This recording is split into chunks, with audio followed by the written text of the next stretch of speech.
What are soft skills in the workplace? We're going to look at the top 8 soft skills that cut across most professional situations. One way to understand what soft skills are is by looking at hard skills. These are job-specific technical skills. So if you're a software developer, your hard skills are your ability to program. If you're an accountant, it's your ability to do your client's taxes. Every area of specialty comes with certain expectations for technical knowledge and hands-on skills. In contrast, soft skills are more general and cut across most types of jobs. Soft skills are essentially your ability to work well with others. When a physician takes the time to connect with other doctors with a professional attitude and talk to nurses in supportive ways and really listen to patients, those physicians are building relationships through their soft skills. When I do consulting and workshops, the most common problem I see is that most of my clients are smart, they are competent, but they have underdeveloped soft skills and it's holding them back. So 2 resources I would suggest are on my website. I have classes at the Communication Coach Academy. Then there's always at least one free class there. I also have a free PDF download on the 5 essential communication skills that every professional should have. I'll put links to those in the description below the video. To prepare for this video, I looked at 5 different online articles on soft skills until I started to see clear overlap. Links to those articles are in the description below, and I stopped at 5 articles because they all started to mention the same skills. I then boiled down those separate lists into the 8 most commonly mentioned soft skills across those lists. So roughly speaking, I list these in order of priority based upon those lists and also my own professional experience working with clients in corporate settings. So here's the list. Number 1, the top soft skill on almost every list is leadership. Now, granted, you could say that all of these soft skills are part of leadership, and that's accurate in one sense, but here, we're talking about perhaps the difference between management and leadership. Managing, in many ways, is about maintaining the status quo. Management is usually tied to an official position. Leading, in a nutshell, is your ability to successfully guide a group of people from point A to point B. And you don't need an official leadership position to demonstrate that. I was once working with a client and I came back a year later to the same organization, and the guy I had been working with had been promoted from individual contributor to team leader. He had the same hard skills, roughly, as everybody else, but he showed leadership skills long before they ever promoted him to the actual leadership position. So some specific leadership skills he was good at were communicating inspiring goals and a vision. He was also a pretty good coach, teacher, mentor, and motivator to the team. Leadership also means keeping the effort on track by facilitating, building consensus, and engaging everybody along the way.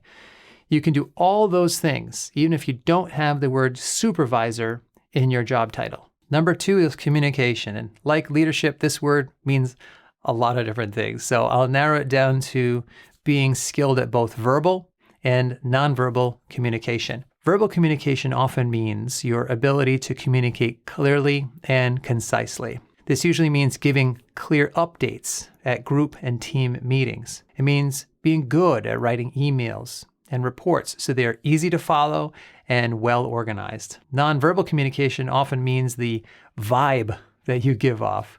You are communicating maybe supportive, positive, and other kinds of good nonverbal cues like eye contact, facial expressions, body language.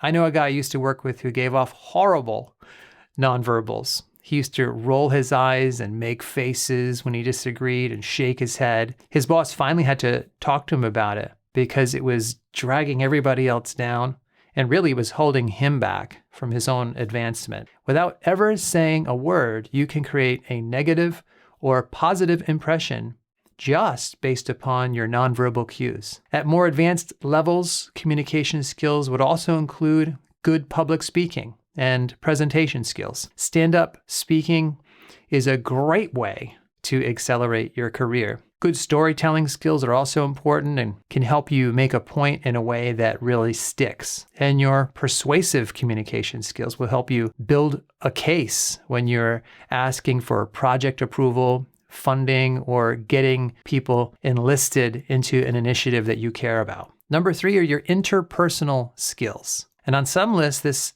is simply called people skills. But generally speaking, interpersonal skills include things like listening well to others. We get a lot of credit for paying attention when other people are talking and signaling to them that we're following along. We also want to communicate a positive attitude. We want to be friendly, courteous to others. And I'm thinking of a guy I used to work with who had an excellent ability to build rapport with others, to show empathy. He used light humor when it was appropriate. And this made it much easier and enjoyable for him to bond with others and to get the work done. Interpersonal skills also count our ability to communicate assertively and say what we mean, but do it in a way that does not come across as aggressive or hostile. And you have to learn to be diplomatic, especially when you disagree. And that also may include giving criticism in supportive ways and accepting criticism with composure and maturity. Number 4 is work ethic, self-motivation. We want to demonstrate that we have a strong work ethic, an internal drive, and dependability. Other people should know, for example, that they can count on us.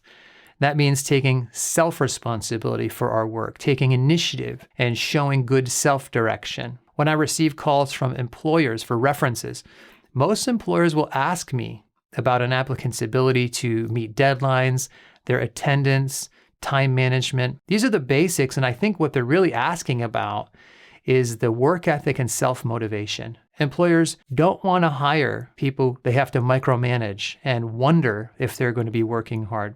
Number 5 is teamwork. And again, this is another big word that can certainly include many of the skills we've already mentioned, but specifically, teamwork often means our ability to collaborate, work cooperatively with others on joint projects. Part of teamwork is knowing how to connect and put your heads together with other people on your actual team, and also work with people in other departments in larger organizations. I'm thinking of a boss, a former supervisor I used to work for, who had very high marks on teamwork.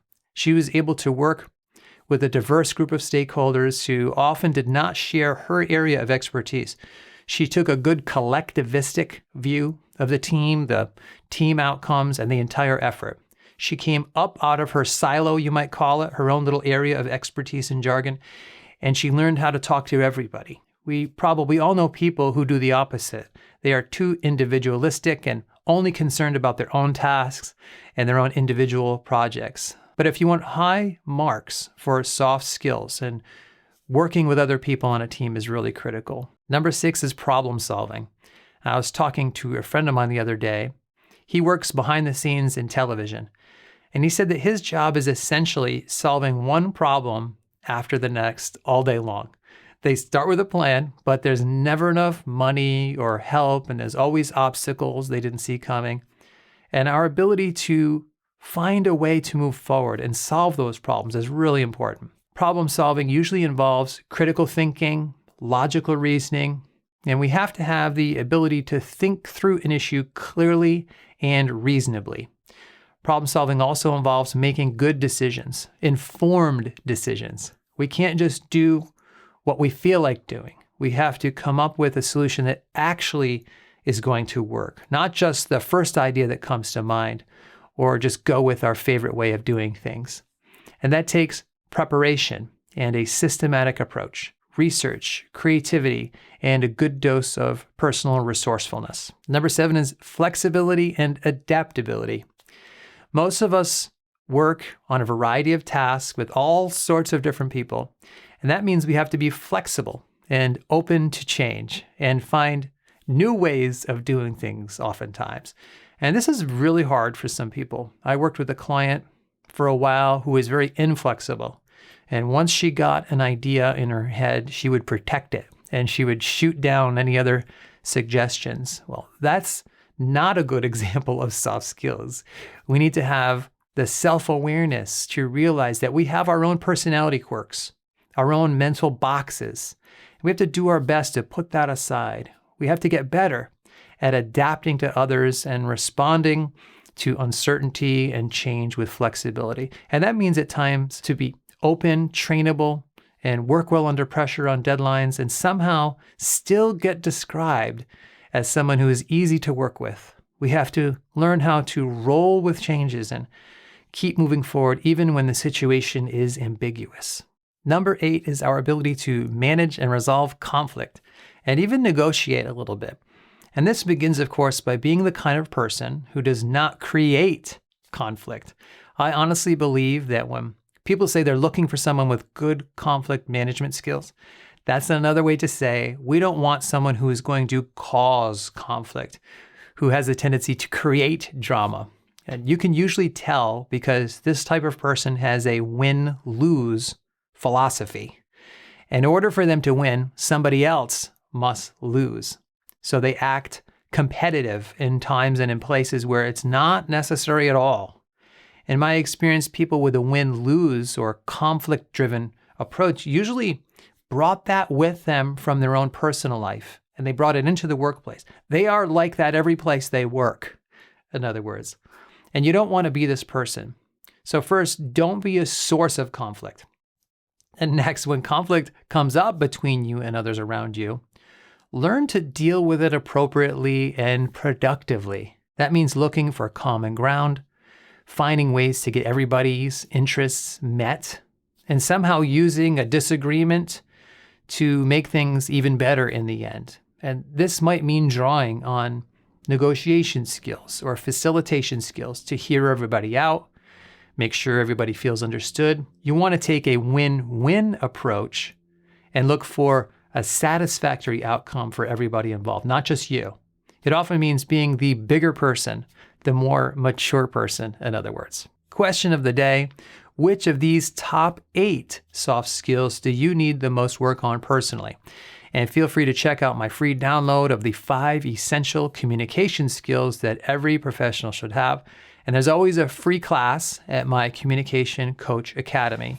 Links to all of those resources and more are in the description below. So thanks, God bless, and I will see you next time.